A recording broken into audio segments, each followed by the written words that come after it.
Effectivement, donc l'IDD devenu DDA dans la transcription française a vu le jour il y a maintenant plusieurs mois, plusieurs dizaines de mois même, si on remonte à l'histoire.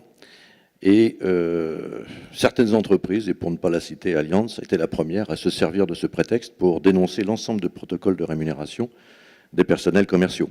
Et on a appris du reste récemment, au mois de juillet de cette année, qu'une autre entreprise française, Swiss Life, pour ne pas la nommer non plus, lui avait emboîté le pas. On a vu qu'effectivement, au fil du temps et des discussions, c'était vraiment un prétexte parce que ça n'avait pas lieu d'être. La preuve, c'est que toutes les autres compagnies d'assurance françaises, mais pas que, y compris en Europe, puisque c'est une directive à l'origine européenne, eh bien, n'avaient absolument pas dénoncé leur protocole.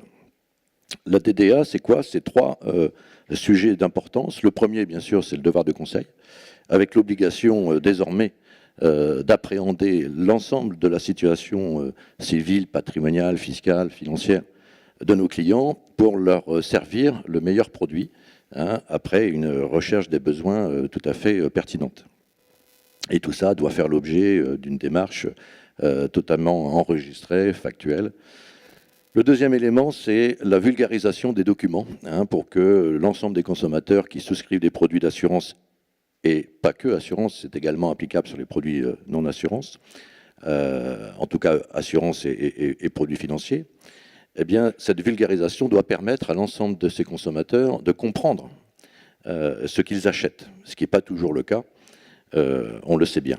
Et puis le troisième volet de cette histoire, et là pour le coup ça a été ce prétexte qui a été utilisé par certaines compagnies, c'est de s'attaquer au modèle de rémunération. Et en fait, il y a effectivement dans cette directive un volet qui explique qu'en quelque sorte, le commercial ne doit pas pouvoir préférer vendre un produit plutôt qu'un autre au regard de l'éventuelle commission qu'il peut percevoir. Donc, pas de conflit d'intérêt dans la démarche de vente. Et bien évidemment, nous sommes passés à côté de quelque chose de très fort, puisqu'à l'origine, dans la première version de l'IDD, eh bien, ils avaient imaginé une transparence telle qu'on devait afficher les montants des rémunérations perçues dans les contrats. Bon, ça, ce volet-là a été abandonné, heureusement, mais on a quand même une obligation de transparence des frais. Ça, c'est resté. Et donc, aujourd'hui, un certain nombre de modèles protocoles de rémunération sont remis sur la table et font l'objet d'ardentes discussions et négociations par nos collègues. Effectivement, Ludo l'a rappelé, sous l'impulsion du bureau exécutif du SNIA, on a pris la décision de former un ensemble de collègues au travers de 2 séances de formation avec un prestataire extérieur que nous avons sollicité pour nous aider à mieux comprendre les enjeux et surtout avoir une approche employeur et non plus seulement approche négociateur syndicaux.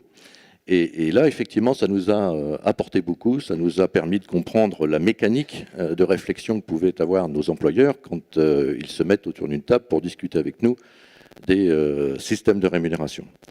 Donc aujourd'hui, on a bien avancé. Une information intéressante, au mois de juillet, alors vous savez qu'il doit y avoir une transcription dans les textes de chaque pays d'Europe. La France sera, comme d'habitude, en retard, puisqu'on sait déjà que la CPR a annoncé que la transcription ne sera pas sans doute au rendez-vous du 23 février 2018, date à laquelle s'appliquent les textes.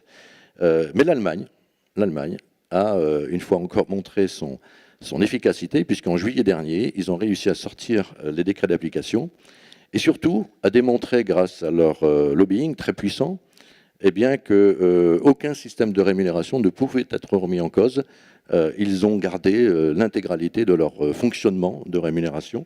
Alors même si on le sait, et je terminerai là-dessus, ils n'ont pas de réseau de distribution salarié, puisqu'ils sont plutôt sur agents et courtage, eh bien ça n'empêche qu'ils sont aussi impactés, bien évidemment. La directive ne s'arrête pas uniquement à la distribution via les réseaux propriétaires salariés. Eh bien les Allemands ont encore fait beaucoup plus fort que nous. Non seulement les décrets transcription sont sortis, mais en plus, ça n'a rien changé à leur modèle de rémunération qu'ils avaient auparavant. Voilà. Donc la suite à venir dans les mois qui viennent, et on communiquera à l'occasion, je pense, d'un en direct spécial sur les résultats de ces décrets d'application. Merci beaucoup Jean-Michel.